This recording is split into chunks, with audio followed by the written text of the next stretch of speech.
Oi, pessoal, tudo bem com vocês? Você já sabe muito bem que toda semana nós temos aqui no Café com Teologia uma série contando a história das heresias do cristianismo. E no episódio de hoje eu vou lhe contar sobre uma heresia que começou no início do segundo século e as suas influências se estenderam até o século XVI, até a Reforma Protestante. Sabe qual é essa heresia? Vem comigo que eu te conto neste vídeo.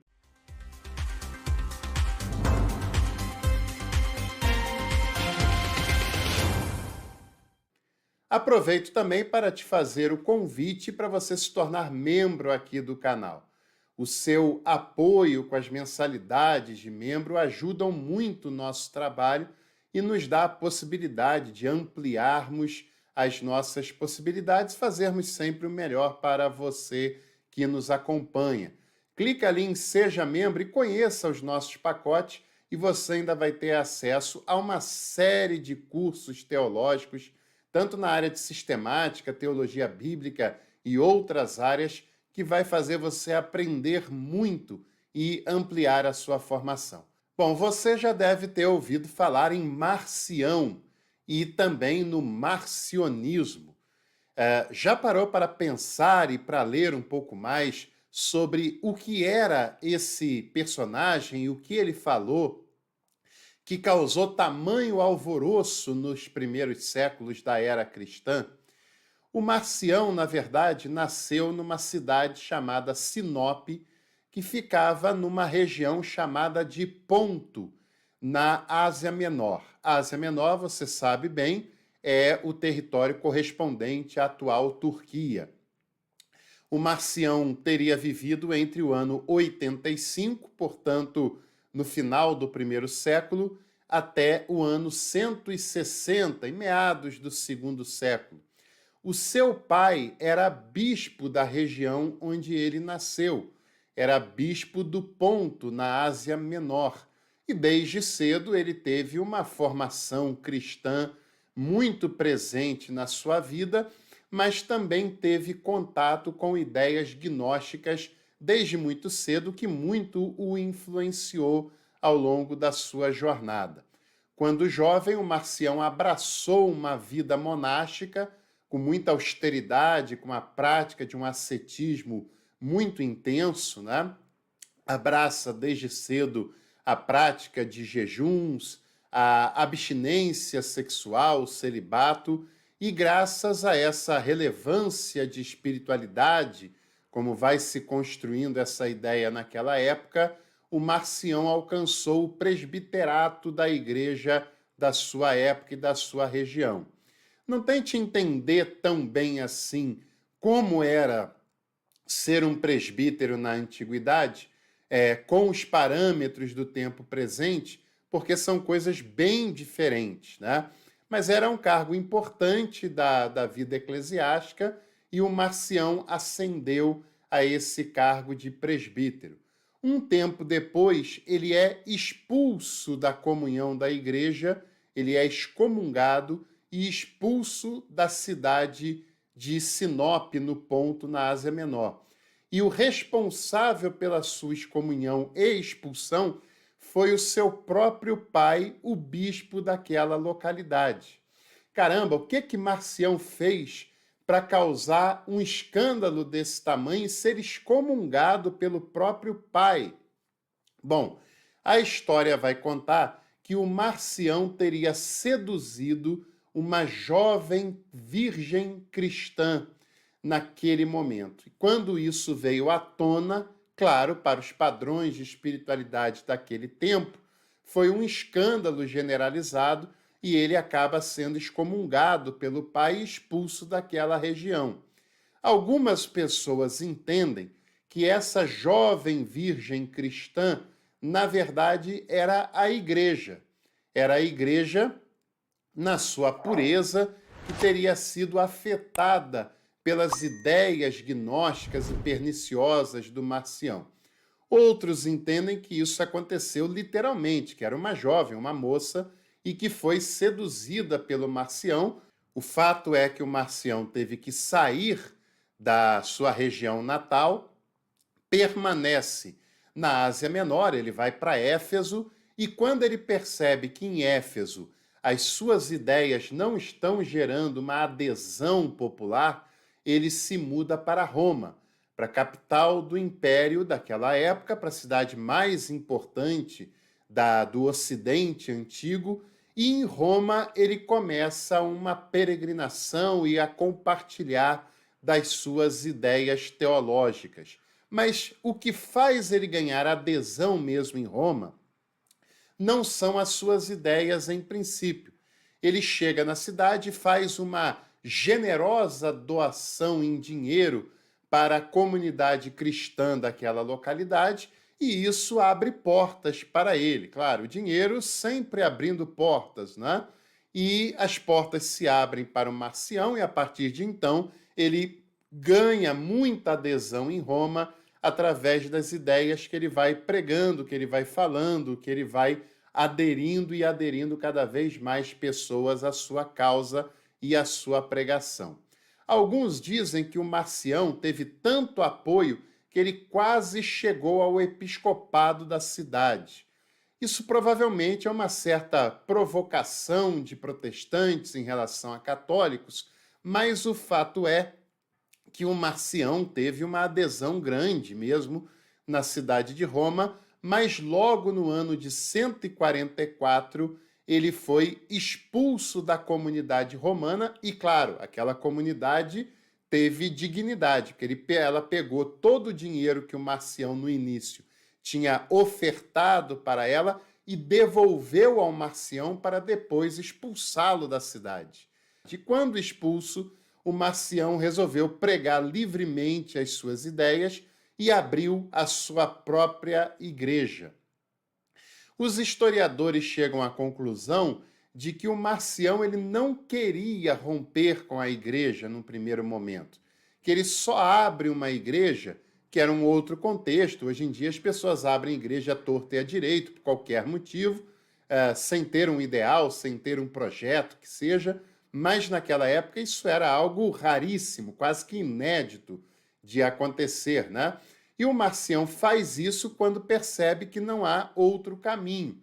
E quando ele tem essa proposta, ele passa a pregar as suas ideias de uma maneira livre, de uma maneira absolutamente à vontade, sem ter que dar explicações para mais ninguém. E as suas ideias se expandiram de tal maneira que já na antiguidade tinham alcançado várias localidades do território romano, que eram muito vasto, e chegado até a Pérsia antiga. E as suas influências, como eu falei no início desse vídeo, perduraram até por volta do século XVI, já chegando na época da Reforma Protestante. E quais eram as ideias de Marcião que deu tanto o que falar e que causou influências tão duradouras assim naquela época? O Marcião possuía tendências gnósticas. A gente já falou sobre o gnosticismo, sobre o docetismo nessa série. Se você não viu ainda, eu vou deixar na tela final para você acompanhar e tirar todas as suas dúvidas sobre essa temática. O gnosticismo traz muitas influências de tendência dualista, né? Que vai influenciar muitas outras heresias da antiguidade, não apenas o marcionismo.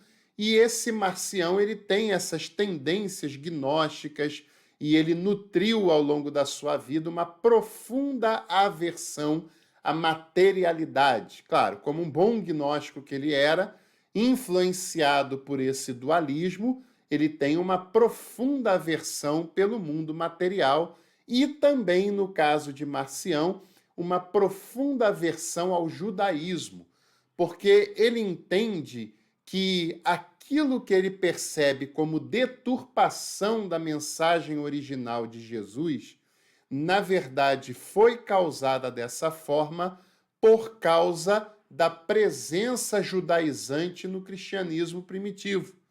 E todos os elementos contraditórios dos evangelhos, das cartas, dos textos que depois seria o Novo Testamento, mas que já circulavam entre as comunidades daquela época, tudo que distorcia da mensagem de Jesus e da mensagem compreendida pelo apóstolo Paulo, segundo Marcião, isso é uma inserção judaica que deturpava a mensagem original.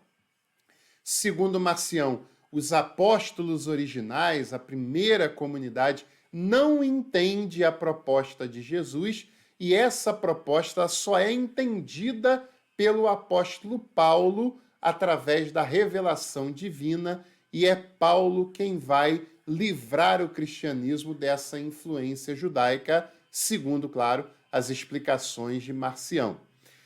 Ele pregava a ideia dos dois princípios, que fazia uma distinção entre o Deus do Antigo Testamento, que, segundo Marcião, era um Deus vingativo, um Deus mau, um Deus imprevisível, e o Deus Pai de Jesus Cristo, que era um Deus de amor, de misericórdia, de compaixão, que enviou o seu Filho para redimir a humanidade.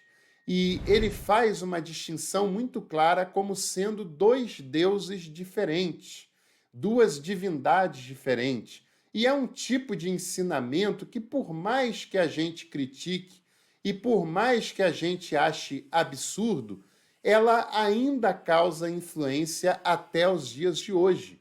Não são raros os casos das pessoas de hoje que acham que o Deus do Antigo Testamento era diferente do Pai de Jesus, que acham que no Antigo Testamento a pregação da justiça, a pregação da retribuição era muito forte e que isso ainda deve estar presente na mensagem cristã.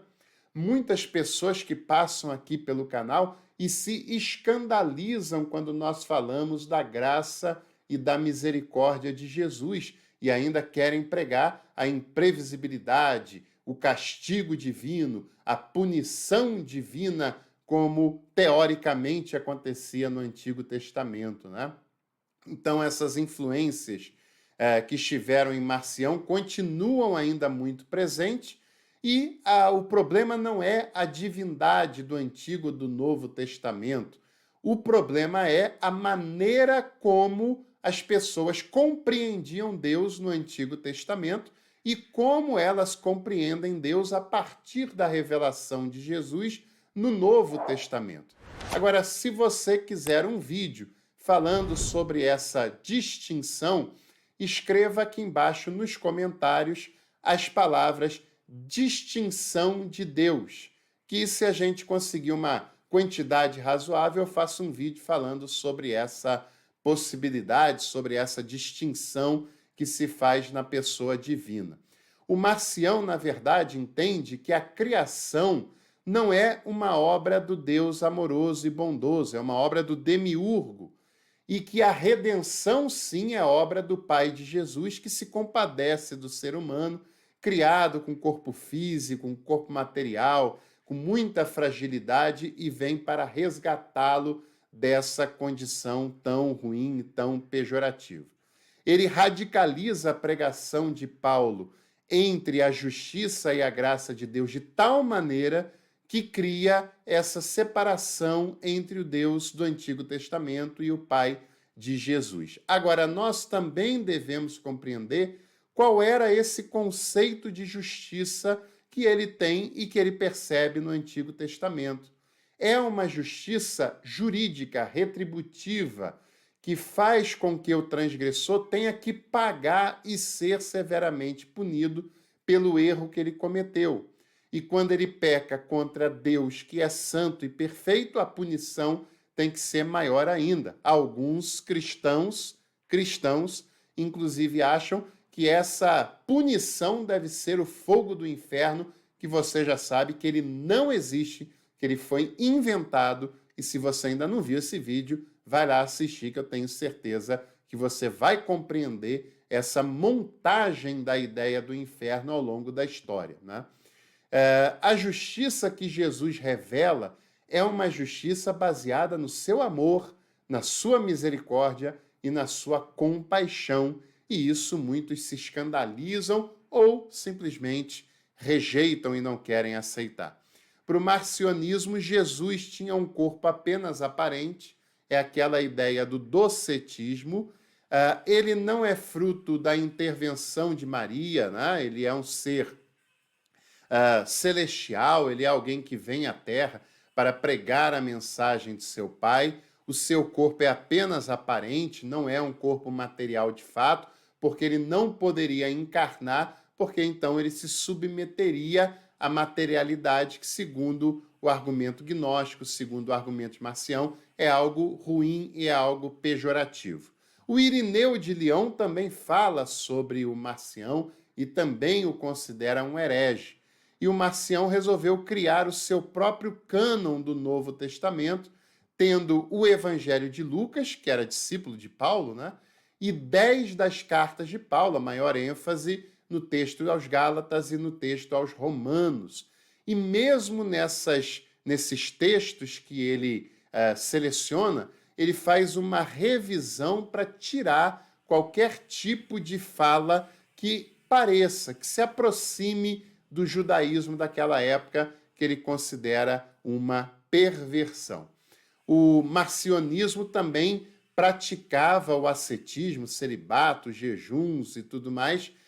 Não só ele, como ele também exigia que os seus adeptos praticassem esse ascetismo de uma maneira muito rigorosa. A sua igreja perdura até o século VI e as influências do seu pensamento são sentidas até o século XVI da era cristã, o que mostra a capacidade intelectual, a capacidade teológica de Marcião, mesmo que ele tenha ensinado a coisas que não eram aceitas pela doutrina da igreja, como depois é defendida e aplicada naquele cenário, né? O Marcião também, por exemplo, ele é citado pelo Adolphe Arnac no século XIX, e o Arnac pensa que foi a tentativa de Marcião que faz a base do Evangelho de Lucas que nós usamos até os dias de hoje. Se você gostou de mais um episódio contando mais uma heresia da história do cristianismo, dessa vez o marcionismo, não se esqueça de sinalizar com a sua curtida, se inscrevendo aqui no canal também, e aproveite para compartilhar esse conteúdo com outros contatos e venha participar dos nossos cursos aqui. É só você se tornar membro nos planos Café Completo e Café Master. Um abraço e até o próximo conteúdo do Café com Teologia.